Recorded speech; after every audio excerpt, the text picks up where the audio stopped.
Hello there, my name's Carlo and welcome to a very exciting video. I finally got my Hackintosh up and running. I don't know if you guys remember in my previous video, well 4 videos, um, what happened was I basically attempted to build a Hackintosh, but things just kept going wrong with the arrival of the motherboard. Which was a pain in the neck, but I bought myself a tower, not with the intention to create a Hackintosh, but to use as a general Windows 7 PC. Now, I've done a bit of research online about my motherboard, and it turned out that it could. There was a possibility that it actually could work as a Hackintosh. So I've done a bit of research on Tony Mac's forum to see if it was actually possible, and what I did was I downloaded a bootloader, which was Clover. Then I downloaded a copy of Mavericks.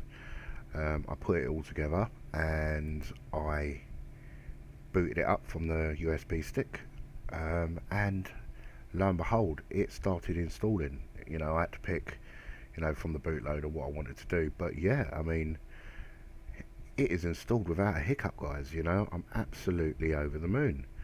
I've literally put this on about, 15 minutes ago. And the only things that weren't working was the audio drivers and the Ethernet, which is, I think it was quite a common problem with this board, the problem with the Ethernet. But all I did was I downloaded MultiBeast 6.0, which was made for obviously Mavericks, installed the keks that I needed and done a reboot, and now it's a fully operational Hackintosh. I mean, I've got sound, I've got internet,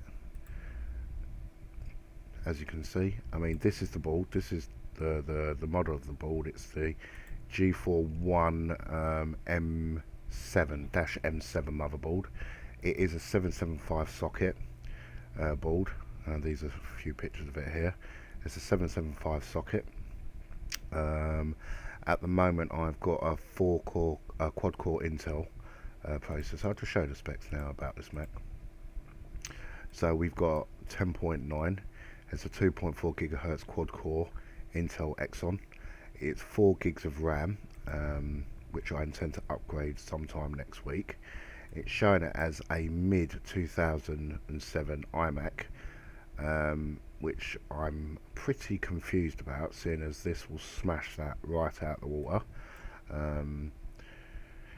It's got currently this graphics card, GeForce 9500 GT, 1024 megabyte graphics, but I bought a new graphics card today. I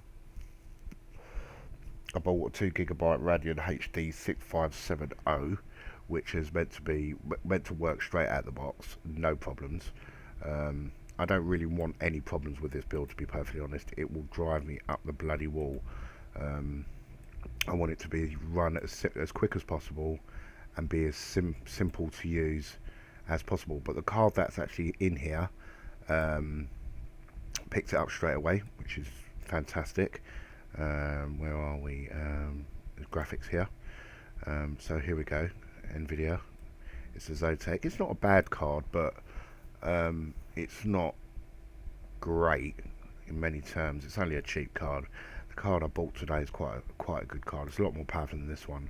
But like I say, that is meant to work straight out of the box. What I'm going to do is I am going to video this computer to show you what it is. That will be coming up in the next video, and also the installation of the new graphics card, a boot up and everything like that.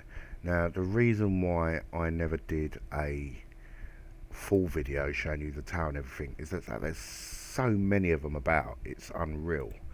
So many Hackintosh videos on YouTube. It's just frightening. So I didn't want to be one of them guys that actually just went with it, do you know what I mean, and just showed you everything. But what I will do is show you the installation of the new card, We are going to be going up to 16 GB of RAM at some point, because this board holds up to 16 gigs of RAM, which is great. But what I might do, because of cost, is just go up to 8 for now, and then maybe in the future go up to 16, which is absolutely more than adequate to do video editing and stuff like that, and bits and pieces that I want to do on it. So yeah, I mean, running very, very quickly, no problems, no lag. You know, it's just absolutely a pleasure to work with. It's far excelled what I expected. I actually thought it was going to be a load of cack, to be perfectly honest, because obviously you're building something fake. But I find that this actually runs better than the iMac I had before, which is pretty strange. But you know, it's right. They're absolutely right what they say. You know, Hackintosh is a far more powerful machine. You know, for the money. I mean, this will actually smash quite a few iMacs out there. But what I'll do is, when the new GPU goes in tomorrow, I'm not going to do it tonight because this is the wrong time. I've not set the time at the moment, because it's literally just gone on. Put it on about 5 minutes ago. This has come up, which is the OS X. I've literally just installed it, and then the first program I've installed was my ScreenFlow program. But tomorrow we should have some fun. Put a new GPU inside. I'll video that for you guys. Do a first boot and seeing if it picks up. Now, I've got an inkling that I'm hoping it's going to recognise it straight out the box, like it did with this card, because Radeons are normally very good with Hackintoshes. I've heard. So hopefully we're going to get no problems whatsoever. So I look forward to seeing you guys tomorrow for the first install of the new graphics card and a first boot, and see how we go. So thanks for listening, and I'll see you in the next video.